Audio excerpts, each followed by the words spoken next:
안녕하세요. 김성길 목사와 함께하는 사람 이야기 제2단원의 G7 과정입니다. 전 시간에 이어서 이 시간에는 12-5회가 되겠습니다.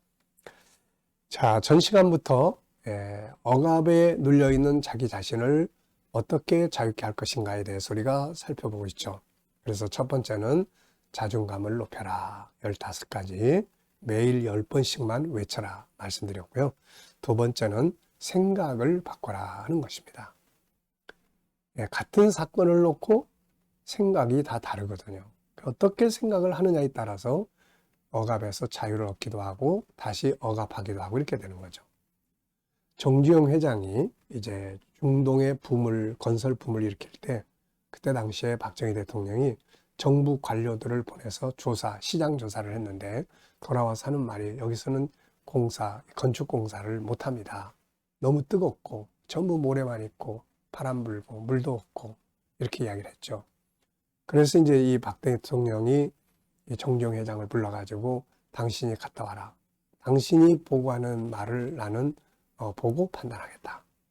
그래가지고 이분이 갔다가 와가지고서는 하는 말이 각하, 하늘이 우리에게 복을 주는 것 같습니다. 무슨 말이요? 그랬더니 거기는 완전히 이 건축 공사에 하기에 너무 좋은 환경을 가지고 있습니다.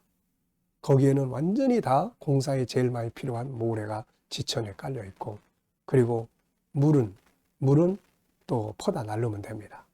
그리고 낮에 그 더위는 낮에 공사 못하면 밤에 하면 됩니다.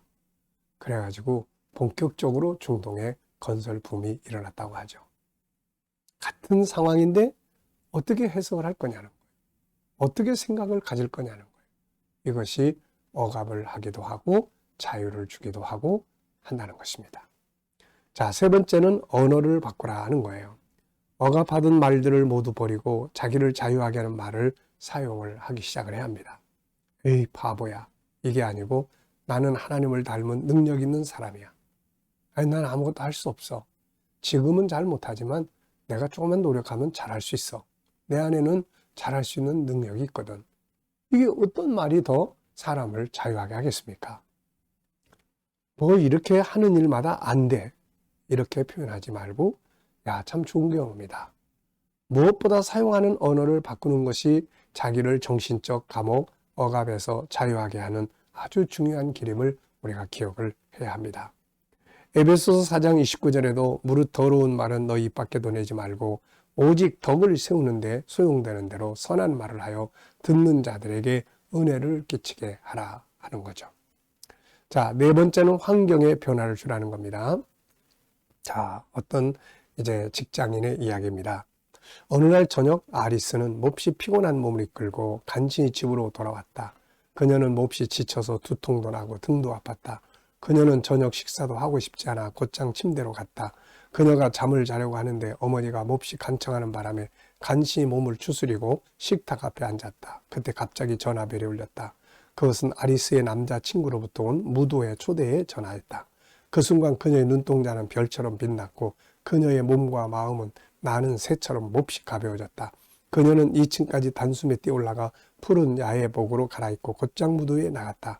그녀는 새벽 3시까지 그곳에서 춤을 추고 집에 돌아왔지만 결코 조금도 피곤해하지 않았다. 오히려 그녀는 너무 즐거워서 잠이 오지 않았다. 자, 어떻습니까? 아리스는 8시간 전에 피곤했었던가? 그때는 극심한 피로로 몹시 지쳐 있었거든요. 그리고 자기 일이 몹시 지긋지긋했습니다. 심지어 자신의 인생 자체에 대해서 몹시 실증을 느꼈던 거죠. 그런데 겨우 몇 시간 후 이게 완전히 다 바뀌어버린 겁니다. 자, 정신적 감옥에서 나오기 위해서는 이렇게 환경에 변화를 줘보는 거예요. 만나는 대상, 주변에 보고 듣는 모든 정보, 삶의 스타일 등에 약간만 변화를 줘도 억압에서 자유를 얻을 수가 있습니다. 다섯 번째는 영성을 강화시키는 거예요. 성경 말씀 암송, 아무 말씀이 암송하는 게 아니라 자기를 억압에서 풀어줄 수 있는 말씀들을 암송하고 그걸 항상 묵상합니다. 그 말씀이 내 생각이 되게 해야 돼요. 부르짖는 기도에 집중하는 것도 좋고요. 성경은 우리에게 진리를 알지니 진리가 너희를 자유롭게 하리라. 이렇게 말씀하고 있습니다. 자, 그 다음에 이제 6번째는 5가지의 성품의 본능을 사는 연습을 해야 돼요.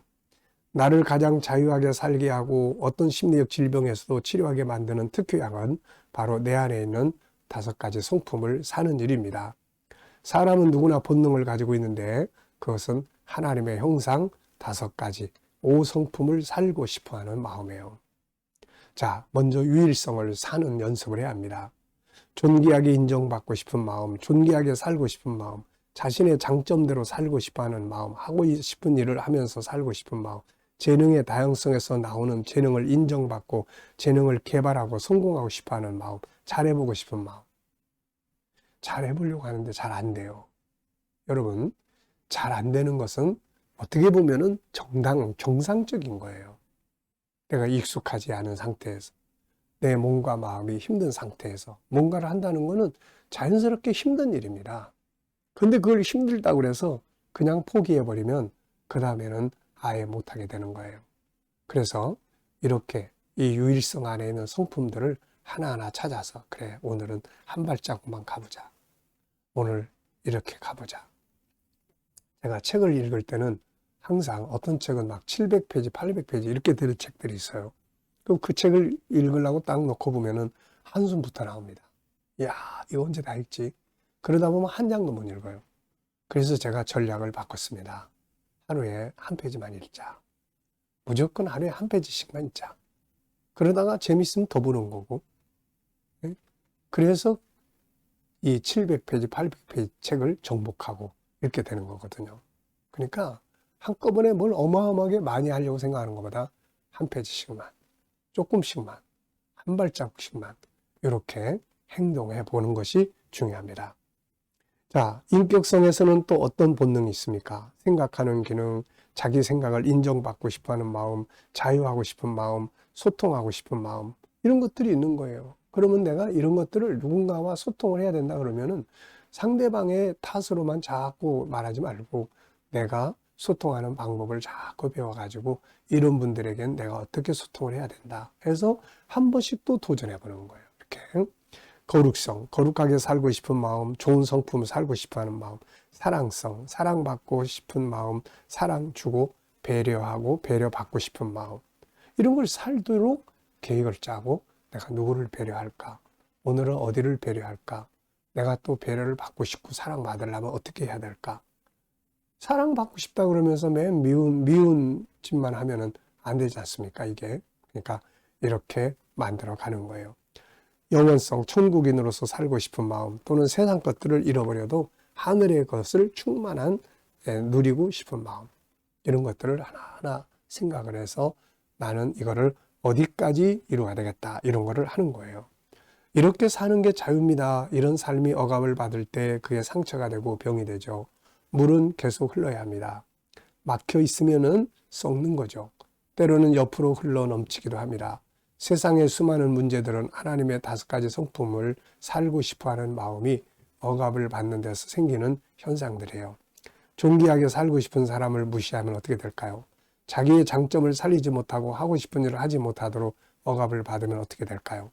자기의 생각과 재능을 인정받지 못하고 할 수 없도록 억압을 받으면 어떻게 될까요? 사랑성, 거룩성, 영원성의 억압을 받게 될 때 자유는 사라지고 고통과 상처로 가득 차게 되고 이것들이 옆으로 새나가게 됩니다. 그래서 잘못된 상황들이 벌어지는 거죠. 우리는 속이 썩는다는 말을 많이 합니다. 나는 요즘 속이 썩어. 이 말은 속에 있는 5가지 성품이 자유를 누리지 못하고 억압을 당하고 있다는 말이에요. 그러므로 이것을 바르게 알아서 살아갈 수 있도록 스스로 노력하고 또 도움을 받고 배우고 익히는 게 중요합니다. 무엇보다 자기 자신을 자유하게 해야 돼요. 자신을 자유하게 하고 치료하기 위해서 우리는 이렇게 해야 됩니다. 막히면 뚫어라. 하고 싶은 일들을 환경 때문에 하지 못하고 있다면 할 수 있는 방법을 찾아내는 거죠. 쏟아내는 거예요. 성품의 본능을 안에다만 담아놓지 말고 말을 통해서, 생각을 통해서 밖으로 표현하고 나타내야 합니다. 그리고 행동해보는 거죠. 안에 있는 억압된 답답함이 있다면 그것을 밖으로 대화나 상담, 부르짖는 기도들을 통해서 밖으로 쏟아내서 해소하는 것도 아주 중요한 일입니다. 최선이 아니면 차선을 강구하는 게 좋아요. 항상 최선만을 추구하다 보면 아예 아무것도 못하게 됩니다. 그 주가 아니면 부로라도 하는 거죠. 또 자기 개발의 중요성을 항상 인식해야 합니다. 100%가 안 되면은 1%씩이라도 스스로를 개발해 가는 것. 이게 참 억압에서 자유케 하는 일이에요. 자, 시간 여기까지 하고 마치겠습니다. 감사합니다.